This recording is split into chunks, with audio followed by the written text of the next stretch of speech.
નગર પ્રાથમિક શિક્ષણ સમિતિ દ્વારા હાલ બાળ મેળાની ઉજવણી કરવામાં આવી રહી છે ત્યારે સયાજીબાગ ખાતે આજે 76મા ગણતંત્ર દિવસ નિમિત્તે ધ્વજવંદન કાર્યક્રમ પણ કરવામાં આવ્યો હતો। મોટી સંખ્યામાં નગર પ્રાથમિક શિક્ષણ સમિતિના બાળકો સાથે અધ્યક્ષ નિશિત દેસાઈ, ઉપાધ્યક્ષ અંજનાબેન ઠક્કર સાથે શાળાના આચાર્યો, શિક્ષકો વિશેષ ઉપસ્થિત રહ્યા હતા। નગર પ્રાથમિક શિક્ષણ સમિતિ વડોદરા દ્વારા શહેરના સયાજીબાગ ખાતે 76મા પ્રજાસત્તાક દિવસની ઉજવણી કરવામાં આવી હતી। આજે સમગ્ર ભારતમાં 76મા પ્રજાસત્તાક દિવસની ભવ્ય ઉજવણી કરવામાં આવી રહી છે ત્યારે સયાજીબાગ ખાતે નગર પ્રાથમિક શિક્ષણ સમિતિ દ્વારા ધ્વજવંદન કાર્યક્રમની ઉજવણી કરવામાં આવી હતી।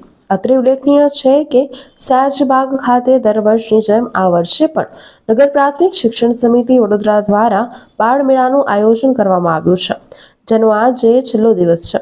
નગર પ્રાથમિક શિક્ષણ સમિતિના અધ્યક્ષ નિશિત દેસાઈ, અંજનાબેન ઠક્કર જે ઉપાધ્યક્ષ છે સહિત નગર પ્રાથમિક શિક્ષણ સમિતિના સભ્યો તથા આચાર્ય, શિક્ષકગણ તથા વિદ્યાર્થીઓની ઉપસ્થિતિમાં ધ્વજવંદનનો કાર્યક્રમ યોજવામાં આવ્યો હતો।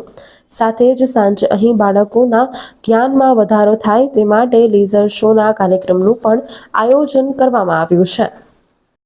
આજના 76મા પ્રજાસત્તાક દિવસની આપ મીડિયાના માધ્યમથી દરેક વડોદરાવાસી અને વડોદરાની બહાર જે પણ આપની ચેનલ જોઈ રહ્યા છે દરેકને હું શુભકામનાઓ પાઠવું છું। નગર પ્રાથમિક શિક્ષણ સમિતિના બધા મારા બાળકો જે ત્રિદિવસીય બાળ મેળાનો આજે છેલ્લો દિવસ છે, 3 દિવસથી સતત બાળકો ખૂબ સરસ કૃતિઓ અહીંયા રજૂ કરે છે।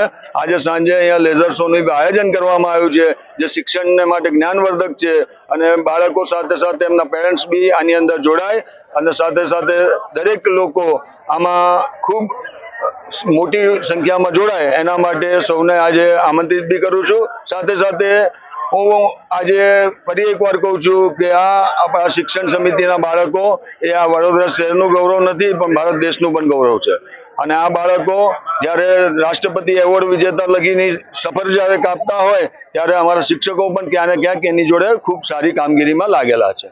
નગર પ્રાથમિક શિક્ષણ સમિતિની અમારી સમગ્ર ટીમ, અમારી ઉપાધ્યક્ષ બહેન હોય કે અમારા એઓ મેડમ હોય કે અમારી સમગ્ર ટીમ હોય, સમગ્ર ટીમ ખભેથી ખભો મિલાવીને આની અંદર ખૂબ મહેનત કરી રહ્યા છે। સાથે સાથે અમારા શિક્ષકગણ, શિક્ષકની ટીમો, અમારા ચોથા વર્ગના કર્મચારીથી લઈને બધા જ લોકો આજે જ્યારે ખભેથી ખભો મિલાવી અને આ બાળ મેળાને પૂર્ણ રીતે સક્સેસ કરી રહ્યા છે અને આજના દિવસે જ્યારે અહીંયા મોટી સંખ્યામાં સૌ ઉપસ્થિત છે ત્યારે આપ સર્વને માધ્યમથી સર્વનો આભાર બી વ્યક્ત કરું છું અને આવનાર દિવસોમાં ભારતને વિશ્વગુરુ બનવા માટેની જે આ તૈયારી દેખાઈ રહી છે એ તૈયારી માટે સૌને આભાર વ્યક્ત કરું છું। અસ્તુ।